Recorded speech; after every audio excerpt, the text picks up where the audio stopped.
Guys, ఈరోజు మన subject వచ్చేసి బెంగళూరులో స్విగ్గీ వర్క్ ఎలా చేయాలి, అంటే అమౌంట్ ఎంత, శాలరీస్ ఎలా వస్తాయి, ఏ టైంలో పేమెంట్స్ మన అకౌంట్లోకి క్రెడిట్ అవుతాయి, A to Z మీకు ఎక్స్ప్లెయిన్ చేయబోతున్నాను. మన ఛాలెంజ్ వచ్చేసి 30 డేస్కి 50K ఎలా ఎర్న్ చేయాలి.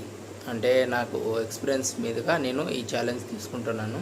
ప్రతిరోజు మీకు ఈరోజు డే వన్ నుంచి మీకు ఎక్స్ప్లెయిన్ చేస్తూ ఉంటాను ఏ రోజు ఎంత వచ్చింది ఏ కథ అని.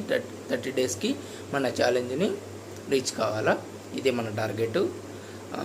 ఫస్ట్ ఆఫ్ ఆల్ స్విగ్గీ ఈ బెంగళూరు ఏరియాలో మెయిన్ నైట్ షిఫ్ట్స్ 2 షిఫ్ట్లు ఉంటాయండి, డే నైట్ షిఫ్ట్ వచ్చేసి ట్రాఫిక్ తక్కువ ఉంటుంది, డేలో వచ్చేసి ట్రాఫిక్ ఎక్కువగా ఉంటుంది. అది మీరు కొత్తగా వచ్చిన వాళ్ళు కొంచెం ఫస్ట్ స్టార్టింగ్ స్ట్రగుల్ అవుతారు. తర్వాత ఎక్స్పీరియన్స్ వచ్చిన తర్వాత కొంచెం డబ్బులు ఎలా ఎర్న్ చేసుకోవాలి ఏం కదా, ఏ టైంలో వెళ్తే వరకు మనకు తొందరగా డబ్బులు వస్తాయి. అంటే మనకు తెలియకోకుండా వేరే టైంలో వర్క్ చేసుకున్నామంటే డబ్బులు రావు. అంటే వాళ్ళు ఏ టైంలో చెప్తే ఆ టైంలో మనం వర్క్ చేసుకోవాలి. అంటే టాస్క్లు ఇస్తారు, ఆ టాస్క్ని బట్టి మనము స్విగ్గీలో వర్క్ చేసుకుంటే మంచి ఎర్నింగ్స్ ఉంటాయండి. బెంగళూరులో మెయిన్ డ్రైవింగ్ మంచిగా చూసుకోవాలి. డ్రైవింగ్ కొంచెం ఇబ్బంది అయినా కూడా మొదటికి మోసం వస్తుంది. అది వచ్చేసి ఈరోజు డే 1. సోది లేకోకుండా ఈరోజు ఎర్నింగ్స్ ఎంత వస్తాయి అనేది మీకు మార్నింగ్ అప్డేట్ ఇస్తాను. 7 to నేను వర్క్ చేసే టైం వచ్చేసి 7 to మార్నింగ్ 5.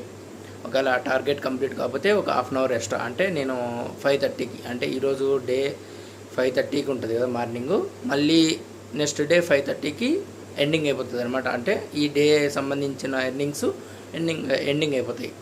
షిఫ్ట్ వచ్చేసి డే షిఫ్ట్లో మార్నింగ్ 5:30 నుంచి నైట్ 7 o'clock వరకు, 7 to మళ్ళీ 5:30. అది ఒక 7 to 5:30 నైట్ వచ్చేసి నైట్ షిఫ్ట్. మార్నింగ్ 5:30 నుంచి ఈవినింగ్ 7 వరకు అది డే షిఫ్ట్ కిందకి వస్తుందండి.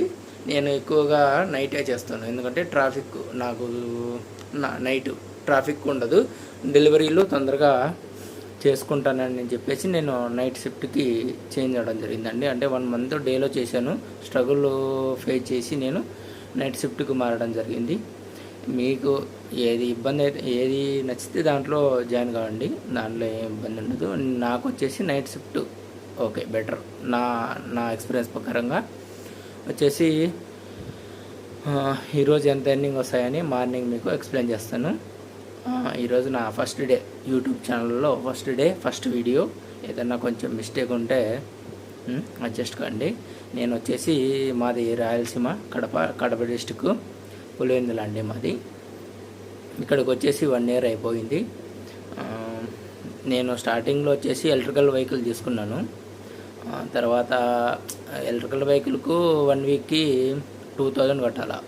అది అంటే 1 monthకి ఎంత 4,000 to 8,000 దాకా కట్టాలా.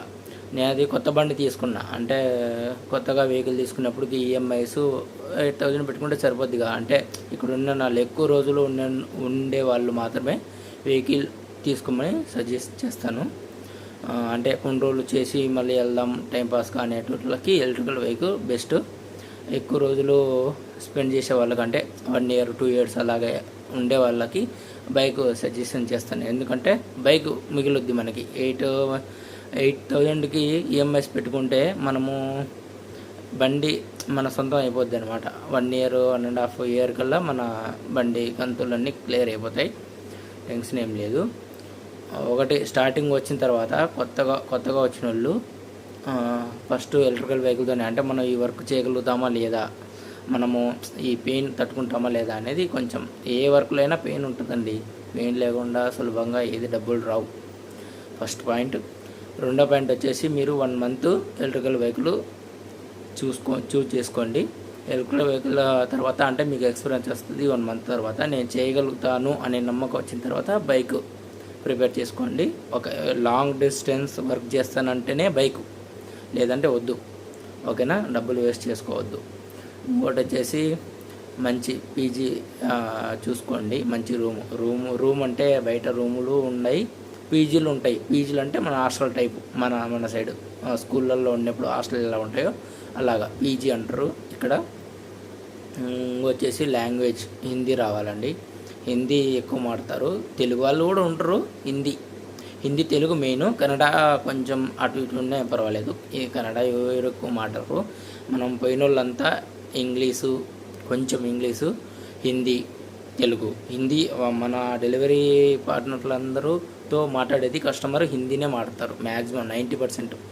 ఇంకొచ్చేసి వాళ్ళు తెలుగు కన్నడ అనేది అవుట్ ఆఫ్ క్వశ్చన్. హిందీలో ఎక్కువ మాడతారు. హిందీ వస్తే చాలు. ఇంకోటి వచ్చేసి ట్రాఫిక్ రూల్స్ మంచిగా పాటించాలండి. హెల్మెట్ తప్పనిసరి. హెల్మెట్ ఎలక్ట్రికల్ వెహికల్కి సంబంధం లేదని అనుకుంటున్నాను. ఇప్పుడు వచ్చేసి ఎలక్ట్రికల్ వెహికల్ వాళ్ళు ఎవరు హెల్మెట్ పెట్టుకోవడం చూడలేదు నేను. పోలీసులు కూడా పట్టించుకోరు ఎలక్ట్రికల్ బైక్ని.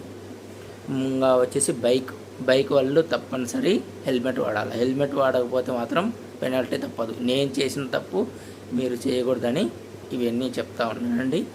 ఓకే, ఎక్కువ సోది లేకోకుండా ఈరోజు ఫస్ట్ డే కాబట్టి రేపు మార్నింగ్ మీకు ఎర్నింగ్స్ ఎంత వచ్చిందని మీకు వీడియోలో ఎక్స్ప్లెయిన్ చేస్తాను. ఓకేనా, బాయ్.